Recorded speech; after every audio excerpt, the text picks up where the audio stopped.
அப்பா என்ன வேலை, அடுத்த 2 மாசம் வெளில போயிடாத. ஹே இது இது என்ன நீ கொஞ்சம் எக்ஸ்ட்ரா அழகா இருக்க போறீ.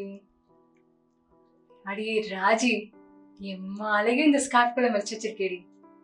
திருஷ்டி எடுக்கணும் முதல்ல. சரி அது இருக்கட்டும், நீ கிண்டரிக் போனியே இது ஊத்திக்கிச்சா? அடுத்து என்ன பண்ண போறீங்க மேடம்? அதான் எத்தனை இன்டர்வியூ போயும் ஒன்னும் தெரியல. அப்போ உனக்கு பிடிச்சது ஏதாச்சும் பண்ணேன்டி. அது நீ நல்லா பாடுவே, ஸ்கூல்ல கூட பயங்கரமா கவிதை எழுதுவே. அதுலயும் ஒண்ணு நம்பிக்கையே உனக்கு 1000 கோடி வணக்கங்கள். புறாவின் கால்கள் அறுபட்டாலும் தன் ரெக்கையை கொண்டு பறக்க முயற்சிப்பது போல் நாம் வீழ்வதை நினைத்து நினைத்து ஒரு நாள் வெல்வோம். சூப்பர் லிரிக்ஸ் ஸ்ட்ராஜி கேட்கவே எவ்வளவு நல்லா இருக்குல்ல.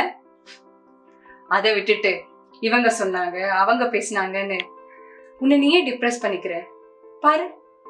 டிப்ரெஷன்ல கொஞ்சம் அலை கம்மியாயிடுச்சு.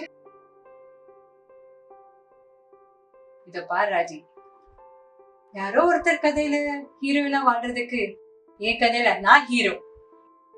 என் லைஃப் எனக்கு பிடிச்ச மாதிரி செம்மையா ஹாப்பியா வாழ போறேன்.